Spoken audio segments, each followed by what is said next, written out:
In this video, we're going to take a look at static and dynamic addressing. So I'm here on a Windows 10 client, and we're going to go into the adapter settings of my network card and take a look at IP version 4. So when an administrator types in an IP address and a subnet mask directly into the client, as you can see I've done here, that address is called a static IP address. And it's called static because the device won't change the address until the administrator types a new one. Now, static IP addresses should be used for any device that needs to have an address, even if DHCP is not working, and that address shouldn't change. And typically, these are critical infrastructure servers like the DHCP servers, DNS servers, directory servers. The DHCP server itself always must have a static IP address. The only disadvantage of a static IP address is that if the IP design of the network needs to change, or if the server needs to be moved to a different network, the administrator will need to manually change the IP address. If I'm on a client machine, if this was a laptop and I took this to another location, like let's say I'm home and now I go out to a coffee shop, then I would have to come in here and change this. When a client obtains an IP address via DHCP, that address is called a dynamic address. Now, Microsoft calls it obtain an IP address automatically, but once I click in that radio button, it's telling the client you should go to DHCP to get your address. And it's called dynamic because the client can only use the IP address for a short period of time. The amount of time that the client can use the IP address is called the lease. And then when the lease expires, the client can renew that lease.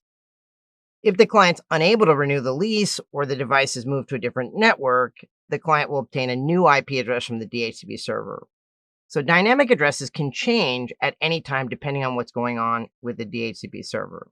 The advantage of a dynamic address is the fact that it can change, right? So if I have my laptop at home, I pick up an IP address from my home network. That's great. I go to school, I get a different IP address. That's fantastic. The disadvantage of a dynamic address is that it's dependent on DHCP. If the DHCP server doesn't respond, the client will not have a good IP address on the network. And in that case, the client will use an APIPA address. And if you kind of watch, so I'm going to click in the static bubble. If you look up here, there's just one tab, General. When I click over to obtain an IP address automatically, you can see that this alternate configuration tab pops up. And then this is what's causing my computer to obtain an APIPA address if DHCP doesn't respond.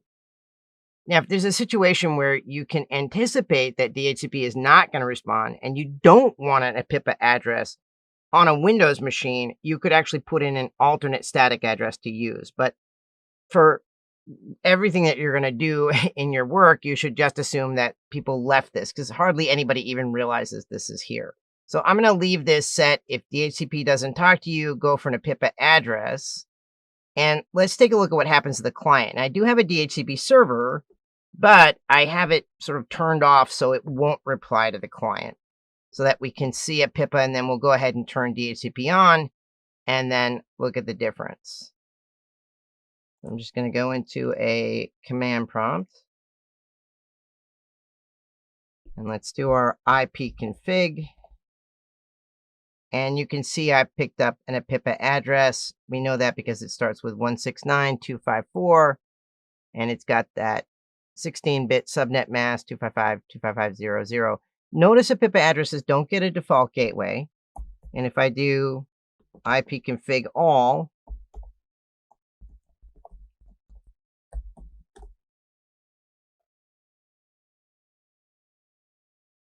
we don't really have a DNS server. We're just getting very limited information.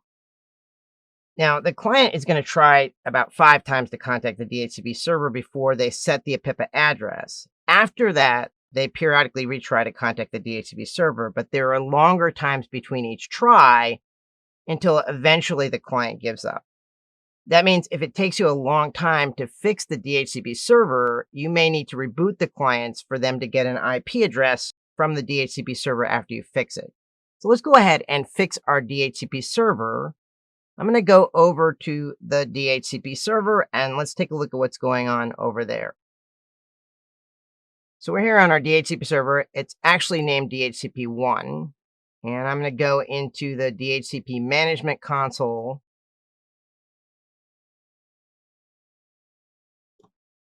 And if we take a look with IPv4, the reason my DHCP server hasn't responded is this scope is the pool of IP addresses it can give out, and I have the scope disabled. So we're just going to go ahead and activate the scope. And now the DHCP server can respond to the client. So let's go back to our client and take a look. All right, so I'm back on my client. Let's try our IP config. I've still got my PIPA address. So what you can do is an IP config release. It's going to say I have nothing to release. I don't have an address. And then I'm going to try an IP config renew, which tells it, hey, give DHCP a go. And there you can see that it's actually picked up an IP address from my DHCP server. We're going to go ahead and do ipconfig all. And so you can see it gives us the date the lease was obtained and the date the lease expires. So I don't know. I'm not great with math. I think it's about 24 hours, something like that. And that's the lease. And so the client actually tries at 50% of the lease to renew it. And then if the DHCP server doesn't respond, it actually tries again at 87.5. I don't know who came up with these percentages, but anyway. And then if the DHCP server still didn't respond, it would use it all the way up until the lease expires, and then it would just go back as if it had never had an IP address. So in this video, we talked about static IP addresses, which are the ones typed in by an administrator, and we looked at dynamic IP addresses, which are the ones obtained through DHCP. They come with a lease, which is the amount of time the client can use the address. And if DHCP doesn't respond, the client will set in a PIPA address, which is an address on the 169.254.0.0 network /16.